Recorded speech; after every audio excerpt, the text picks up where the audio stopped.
enwumre no egye se wonom etwen ema ade setum ansa na wonom awia won ho kodɛ akwadware ɛna anopa nso wonom ebedware a ɛno nso ɛwɔ sɛ wonom timi sɔre anadwo konkon ɛde ɛkɔ ahomache no na kyerɛ sɛ wonom awia won ho akwadware sɛbɛyɛ na manfo ehunu wonom adagya so n'agya wonom anwiawia won ho saa na ɛkɔba sɛ manfo ehunu apolisifoɔ wonom adagya so dia na kyerɛ sɛ ne no nso akwakoyɛ bibie hɔ ɛfa agyanan ɛho nsɛm no ɛno nso wonom atu ne ofra no pit lasrin no ebi yɛ hwitim no ebia ɛno nso awerɛhosɛm ɛbata ho ne sɛ apolisifoɔ ɛne dodo a yɛkyere wonom egu cells no ɛna kyerɛ sɛ wonom ɛkɔ saa agyanan bia no ɛso a ɛno nso ɛntwa yi a ɛmfa wobuo ɛma ɛyɛ apolisifoɔ no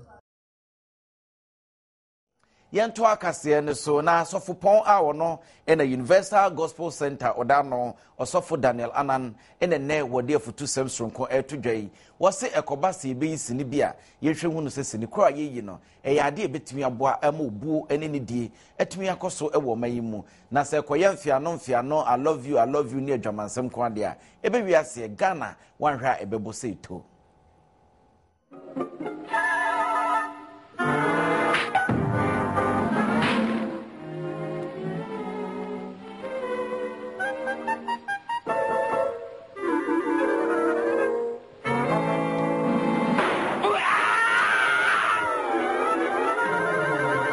Osofo panyin ya woda Universal Gospel Center osofo Daniel Anan ene dai woni Adom Kasee atwetwe enkomo na wo kire se wo manyi edum pempin na kwa ye nkoye nim ene se ni nipa bi so abrabo entimi enkoye nim ni nyina ejina se atu ho ache honhom afi so kura no media ache honhom no enya de a ye wo bi oyemu wo so obi nua ebeye ne boni ebehye ne tirimu emfie buta ne wo honie na da so tete no enu bonse emfie be aduonu achi wo hye bo se na no emfie aduonu achi wo ye me boni sei nu atua wo ka ewo ho wo se ba ne sa na wo man yentimi enyini enkoye nim na ne atwa na wo kra na te ne nsunu mu eye ne wo so kofie bia mu ene TV si ha obi a ehwebie enso ye yesi ye kire ye mofra na de nti ye cartoon ama wo mo ahwa cartoon a agi din amenim se wonim misuminim eye Tom and Jerry na wo se wo hwe sa Tom and Jerry cartoon ni bia hunu se da bi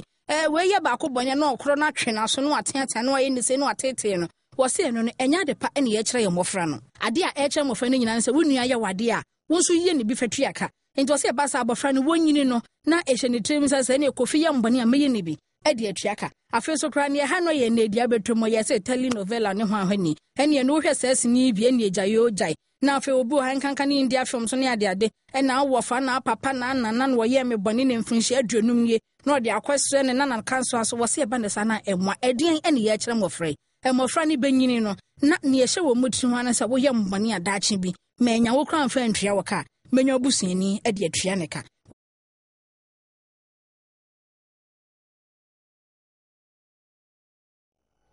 emunsem edoso na yekoye nim dia se koba se ebia obinyinu eduru ne mpanyimfe so a ya na amamre kwa so no ye hwe nimu se obekọ na wakọ ware so wo ye oba anase wo ye bema na ensem a ewo mu bi ene se de enoma esi kro no ya na omanfo eware na aware no de ebisa se aware kra ehun faso ene sen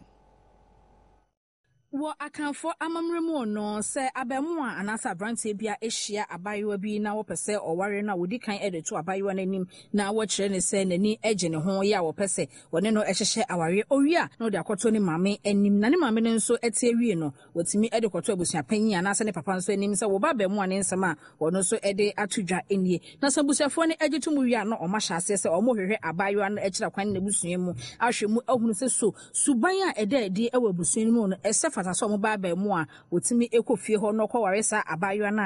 na so mo hwehwe mu ni nyina ebededi se niema nyina atoto mu toten ede ama wo mu dia na ne wo masimu pampampan no makwa abayo na abusuafo ho anase na wofo ho na wo mu dia kotena nim se ye ba mu a ekire se wo hu enhwiren bi ewo efie ha wo pese wo betie enne no ente ya beka yensa ekire ma nipa dodo na eware se wo mu benya ahokafo ebinom so kire se anadwo enna no kra na ede mo pa efise kire no kra kan ye Ecclesiastes chapter 4 verse 11 was na se nipa mienu eda ya na wo hyew ba na die nti ene wo sa ba ko da how could you sɛ wonko a wobetumi ada enti ebinom ɛware sɛ bɛyɛ anadwo wɔne wɔn na ɔmo betumi ahyɛ so ebinom nso ɛware sɛ ɔmo benya sika bi ɛde afiri mu ebi nso ware sɛ anigye bi ebetumi afiri mu ɛno ɛnɛnɛ Adom TV Kasee yafa ate ho so a yɛte ase mmɔnten so na yɛne ɔmanfo twetwe nkɔmɔ ne ebu sɛ ɔmo sɛ so sɛ waware a edi enti ɛna woware yɛ na sɛ daakye bi nso wonya na wo pepa sɛ wobɛware a edi enti ɛna apɛ sɛ ware aware ya de papa na youth mema no so na aba no bebre na ya dadaafo eni nti na jamema no edwane afi ano no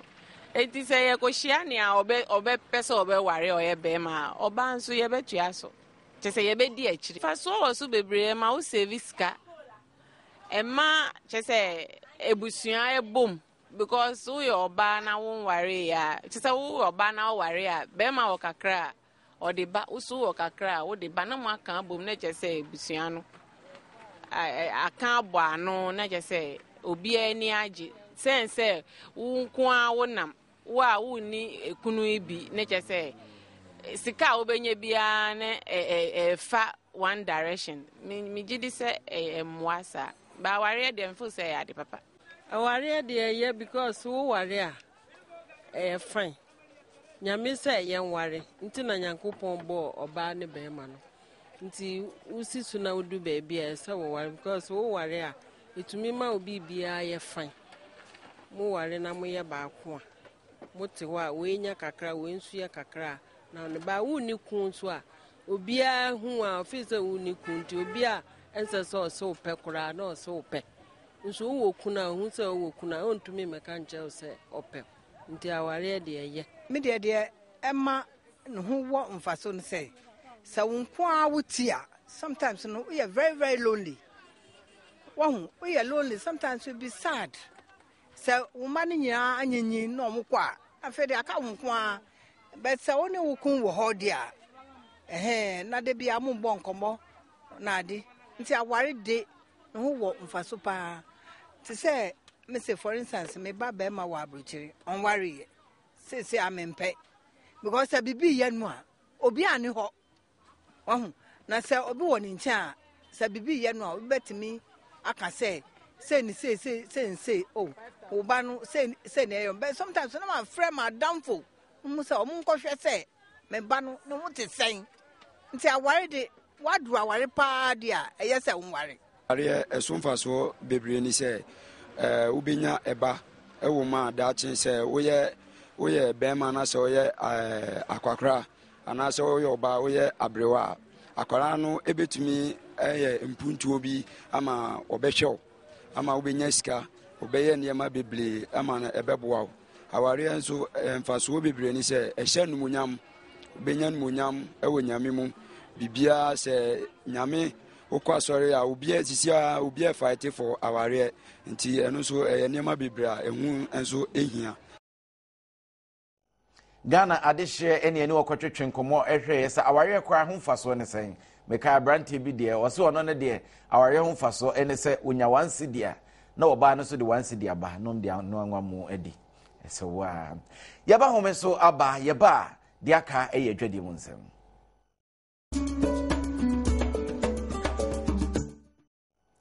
yawa kwa bebion ediba Adom Kasee so edwade mu nsem ena edru so wo adwade mu nsem emu no Gihok Distilleries for abasobode adwumade sonko ede ama omanfo omo ne omo di dwuma a kyeso omo na enoma hodo omo ye no omo befa ede kɔ emiamia hodo se de be ya Ghana adehye so ebetumi enya bie na abasobode adwumade no de wode ma ye na 6000 Ghana cedis a ekowiase Omega Limited womo ene de sa abasobode ema womo enye womo nko ene omo nya bie sanso ena Gihok enoma hodo no obi te se eye William Kwe a wono ene marketing manager edema Gihok Distilleries ode nsam tudwa wo twemu se wei wode boa sade be ya ayonkofa eda wo manfo no won di dwuma entem no ebetumi afese sofi no kyena bi se kobase bibia ani a omo so etumi ahwe na omo etumi ayo mafam de aboa na afi Gihok dwumadi a wodi no eno so etumi agina ne na so se kyereben te se aboa apapon shops na dey nje oda e ma won nyina mpo de du so eye ewiemu nsachwemu ensem na yeko ewiemu nsachwemu ensem a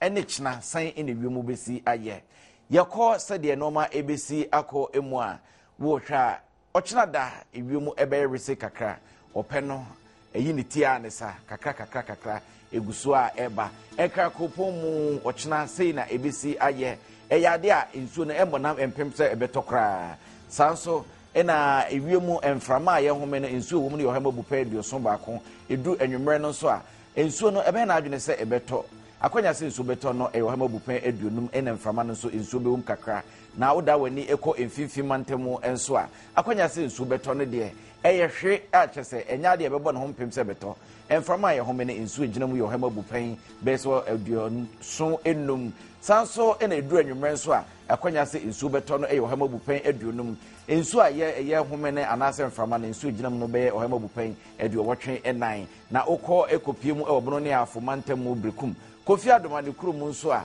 ne ne nsuo no akwanya sɛ bɛtɔ yɛ ɔhama bupan du sanso na wiem bɛyɛ rese kakra a kyɛ sɛ ɔhama bupan bɛyɛ sɛ aduonum wɔtwe deɛ ɛno bɛyɛ nsuo a ɛwɔ mframa mu enwumere nso ɔhama bupan bɛyɛ sɛ du ɛne akwanya nsuo bɛyɛ sɛ bɛtɔ ɛne ɔhama bupan bɛyɛ sɛ aduoso nsia ɛne mframa a yɛhome ne nsuo a ɛbɛgyina mu okokopie mu apuye mantem ahenko kofo idua nso a nsuo no ɛmmɔ ne ho mpem sɛ ɛbɛtɔ ewie mu bɛda hɔ paa na mmom nsuo bɛwɔ mframam kakra yɛbɛtumi ahome abra ɔpɛ no ɛma edura nwumere nso a ɔhama bupan bɛyɛ sɛ aduonum ne akwanya nsuo no nya ɛde bɛtɔ na mmom mframa a yɛhome ne nsuo ewu mu no ɛbɛkɔ soro paa ɛbɛyɛ ɔhama bupan bɛyɛ sɛ aduɔwɔtwe ɛnan oguso a ɛhwɛ adom kaseɛ yɛda yɛ ho aba yɛba ade aka ɛne dɔso Biadru so apomden kasebo sahat heba mixture womo ena afa ho eka na apomden kasebo emu no asoye a eno ne hwe apomden ho nsem so ewo maye emu e de aba beto abonten se ensem bi a enenam wiem se enuane foforo a ye de ba genetically modified foods e ya de aga na de hye aban epene so no mo se apomden so ye na nya de a wo pene so na sentam ensama eje no hosakyereme na ewo maimu enese empanifo ehwe ni mu se kombeka kofa eye genetic modified foods ede abo maimu eno mo kyere se yashada ede afa emfidie mu ene ya eno enye noba ya wo ba ade bobremu nyansapem wode edom yen ya ye nananom de ayedui na ahoden ewo mu no ebetimi aboyo mo kyere se wedie eye emfidie mu ene ye de afafa ye bedua ewo maimu na se nema nyina etimi akoye ne ba nipa dodo na ena wo mo asore a wo mo chese so we de ye hwe ni mu ema ne ba enya de ebebua Ghana man kra eno ena Adom Kasee ye bopuni aso ye hwe ya pomodin ho nsem so na ye ne okasamafo ye wo etwetwe nkomo ye ratani goodman wo chese genetic modified foods de enya de wo mo ankasa kra wo mo eje editumo eno nti wo mo ne mpanifo dodo na atwetwe nkomo a afen so wo mo ne FDA mpanifo nso atwetwe ho nkomo ya wo mo etu ho na mo sebe ya wo nyina ebetimi akasa ede etia na mpanifo ebebroskoto ede atu baabi so muntimi emfa wo monsa enhwe mo dem refem e magana fo ya pomodin ye ntutu no ejeje mu niane a yedi bebre na ye ne friend genetically modified food a yedi no ya ade a emboa ohwe nansen WHO eka ho asem se ya ade a emma nipa apomodin enko kan na Food and Drugs Board minister no amomo kwan se omonko na omonhwe se sa niema yi omoni nipa beka ho asem o medicate o mebo hu dewuro ache nipa de hia se ye di yen ankasa ye nduane wo ha local grown food no ye ndie no na at the end of the day ne eboye nti no eye ade a Ministry of Health ya fa to ye ho pa because se nipa yare na ukọ hospital na ebia na 200 bed and 120 bed na nipa about 500 go because of nduane a ye di a enye nti ya Food and Drugs Authority say omunko round na omumbo hu deru na nipa hu ne ehia se ye di ya anka se ye duane e wo memu ha nene mumfo se enyoyo emfama esanse se de adane Ghana de hye nyina da adwene abrofu nnuane a omo pese omo de ba ebe wiase ebe da ne koto ebiku ba apomde kasebo sahat heba mixture wo mo enefa ho kade duru so eyago Kasee mu nsem atenka coffee gin na da romanti ye de brewo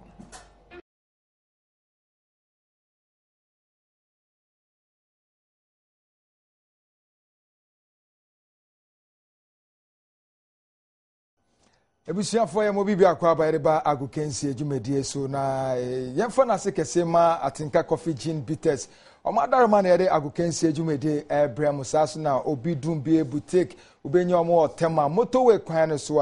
na yeka obi dumbie boutique na waje so fosin kwa abusuafo ya chase fi the senior national soccer team the Black Stars of Ghana na nansia na World Cup draw na etumi etodwa Brazil ama delegations bebre 13 man delegation mu piemu Brazil eno anyame nchade na mbe piemu Kotoka International Airport na so head coach the Black Stars of Ghana Kasee apia Osei ni age facilities Brazil Coach Kasee apia Edia so just say enema ekoso Brazil ni nyina no na ni so na ni kan yie pa ya wo gidi mapa se Ghana ekopie mu Brazil 2014 bibia ebetimi akoyie ede amaye na sentem na ye World Cup draw no etimi ekoso Brazil man no emu ekwi ase Ghana ye ni Germany, Portugal na United States of America yakohia the same group no emu na ansana draw no ebikoso no empanifo etu nipa edu emienu se wo nkopie mu Brazil man no mu wia wo nkɔhwehwɛ bia ya Ghana beda bia ya ye beye training no mo hwɛ se bibia ekoso yie wɔ hɔ ana ɛno ɛna mpanifo yi wo mo kyerɛ se enimo mu ko hu ye ni nyina no ɛhwɛ ni papa ya bibia ekoye no mo kyerɛ se da ye bɛbɔ ye first match no ɛne ye second match ni nyina no wo hwɛ se ne ewie mu nsakraye no ɛbɛyɛ ne dia ɛne ebɛkɔyie ɛde ama Ghana papa fɛ se ewie mu nsakraye ne se ne ebesi aye no ɛne abibre mu hade ni nyina ɛyɛ pɛ enti coach Kasee apia ɛna wo kyerɛ se ɔno de owogide mapase ne nyina ebetimi akɔmu yie ɛde ama Black Stars of Ghana ɛnrada ɛna mpanifo no ɛde omani ɛkyerɛ Ghana mamu han mo bedru yo mo kyerɛ se ne omu ko hu ye ɛwɔ Brazil ne de ɛso ɛni yie pomu wogide mapa se empuntu ebetimi akɔso ɛde ama Ghana Black Stars ama World Cup no eniema akoyie ɛde ama yɛn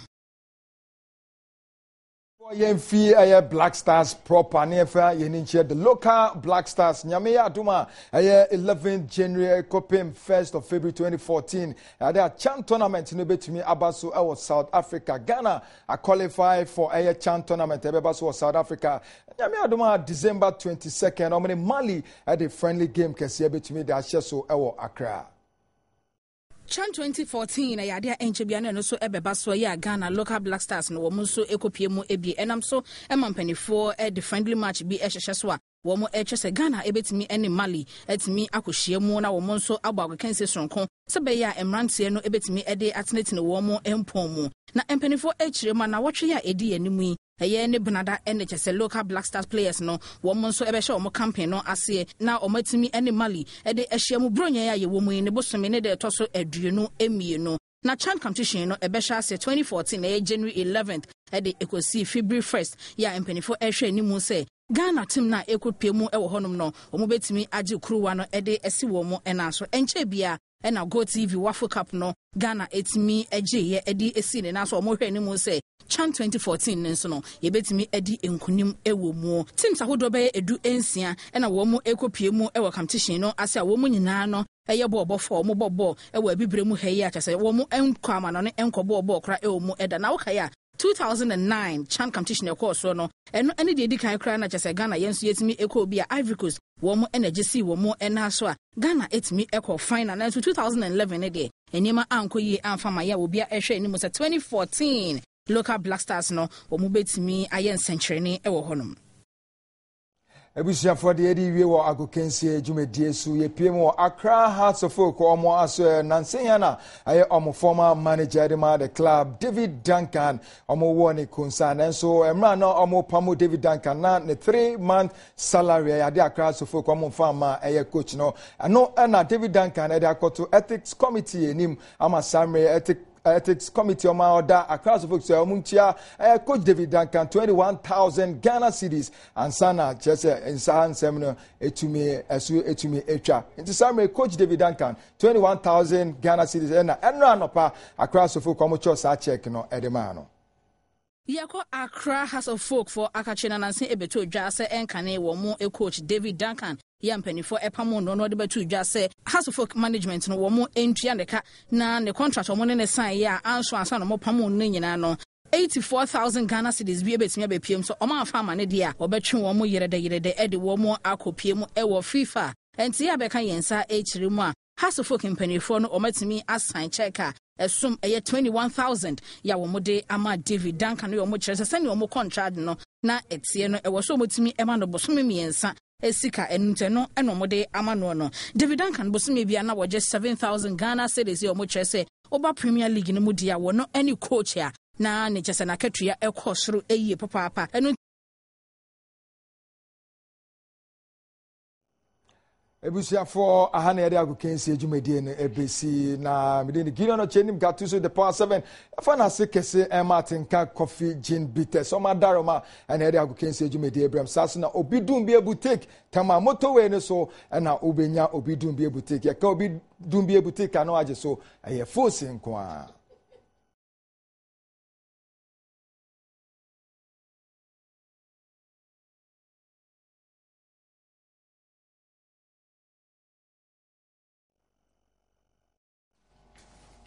Yamu akwa babiun enigide Kasee na edru so na kane no se yakwa kodi bronya bia na ye wonwoma na ye didi enwum baako ene 24th a kechi kwame apia wode ba abonte omafo di twa wona ase pa eno akyi eni ye kodi bronya enso ba ye soloku so ba kyese enwum ne de Kasee ka de be kyena so na nsan kechi kwame apia sinitwa emu ena sese wode ne ho ewremu yensa ka kechi e wo ha ye ne be twetwe nkomo kechi akwaba yeah na hona mu boko de erade adom na nsan de sese de sisi ni na utwa ade waja anyum to na oh in fact me nya anyum to na me de me ho awura sinitwa because I hwe a me din kechi no kra no eye true sinitwa mu na me nya enti no na wo se na se na utwa sini dada ansa na obe bonyum abenya kechi na na sesen on se first na stage performance tina time na mbo African Heroes Princess Ekofi band me master ne Osei Ekofi na me ye janka ena kechi ena beda me din so because menu aketwa ne kwame miki nti anse se me ye kechi but eno na kwa ye me nka se musical name and I say idia me use of music mono nti no mredu ye se nyame adaroma santo no mpagya asini twa so no na wo se o ma pagya mu dia ense se me ma me hyebre no ka edem anadaka nti na ma me so me de me hoje nti ye hwe se sini ben na wom de he na de aba bonten sini a me wom de dɔɔso ba me ankasa me de a me de aba bonten de ebi dedi kan owo safoa eye hate pa Army of Darkness na my osofo mafia ebusua chirika and I say me senior for fraba bontin kura so no any way among for friend Kenya Kaba friend Kenya Kaba we the Kenya Kaba pa me who picture ya we choose the Kenya Kaba no yeah ano be etienwe so say we rest ni mo no entinyum to no why na den we dey ato anyum to no me fan to ho still no me tonum me bo shows me bo programs ba this year kra no kamenyum ba bonten ye bronyanyum teja bronyanu nya du ho sa na obia any empenifo se do ani san your sonta krache na obia ehwe de me ba sesiam se system no ataidi kakra nti o sam nso me dete because se be wo ya ma nipa na se wo ya ma nipa no na se o hwe na ne ma bi nkoyi ya at least se otimi hu se wo twen kakra na mre papa mu no wa release na chese o ma yanyum bia me mfa ni bronya na nyum be ne mfa ni ya de dada no 24th enu kranti na mkita bi a 24th me pesa manfo hu se stella 24th na punk na no e na nya agro soroku nso e wo ho amanfo for se bi ma biem but ya yen sakram ya nya remix dada no asa it way reloaded entino ye kodi bronya soroku e na 24th no eno an yes ade di bronya na na Kania Kaba nso tuato na se na bronya program bi o ha be ye anase we dey bisa bronya no programs for hwa meye but the damakoma so pa no eye domahinkro Boxing Day na 26 December yeah, 26 December Boxing Day no me big concert ewo domahinkro me ne da Bridge amana ena kofinti ena afei so abenkwan na beja manfo ani ena ye ne ayenu ba adwesa oye barima nkwan ono na be ya MC amaya chese eye big show udu do mahinkure ho pa na ne manim be de keche be de wase ene de iso agepeni aba abetwetwe nkomo e wa Adom Kasee so Adom dom ye be sanso share keche kwame apia ene ne twetwe nkomo no ena wo kyensemu ɛde akyerɛ sɛdeɛ nɔɔma ABC akɔ yɛnkɔ nsɛm foforɔ mu nana ampedu ɛyɛ nnwomtoni a wagye din pa yie ɛwɔ ma yi emu yɛka nnwom a sɛbe yɛnkɔ agyina ne yɛbua ɛwɔ ne din mu nanso ne nyinaa emu no nana ampedu ne sa akɔdeɛ ɛde nnwom bi aba abɔnten nanso yɛbɛda yɛ ni akɔ nsɛm foforɔ mu a sere kwakwa edwumadie a ɔmanfoɔ de asere saa ɛnkyɛ yɛde ho nsɛm ɛbɛba akyerɛ sɛ yɛbɛhwɛ ɛwɔ TV so Adom TV so na wobɛnya ahwɛ a sɛde tibia no sɛ ɛba abɔnten a wo nso wobɛhu deɛ nɔɔma ɛsi ɛkorɔ mabra wo ha mama chin andi na ti say eno mi hu TV so uko to na na ehwa dai e ba ko pa na all right Sirekwakwa season 2 nipa mpempem ene bodompem ebepie mu ho bia wo mo so eba audition ni bie na ne nyina mu ono na ese 12,000 Ghana cedis ya eda so se wa obedi nkonim ewo mu ono wona sa sika ubenya no eno ena hye nipa dodo na kutupa ma wo mo bepie mu a wo mo so ebe pe 12,000 Ghana choppable money na wo mo nso atimi akwedi eno nwumre ye hyase na ye yi bi de kire wo manfo ewo Adom TV a wo besre a ma wanhwe ya sabi wo bedwon sokra ede egu wo ho e ba jo da bi o ye tari bonchaka na me ba jo mnya tari bonchaka afine tia utrim no ya no so ana mama ni monyam daadi eye akanfo na no adan na wo mu no wo mu bo bisudini ba konso so de akwasi ba konso de kwaku na ba akode bokman teacher ne say yes well would can say akwasi there teacher is very good aya there yes also was a teacher mpacho ewuku there also very good yes also was mpacho say bokman there say when him so bodinia adeno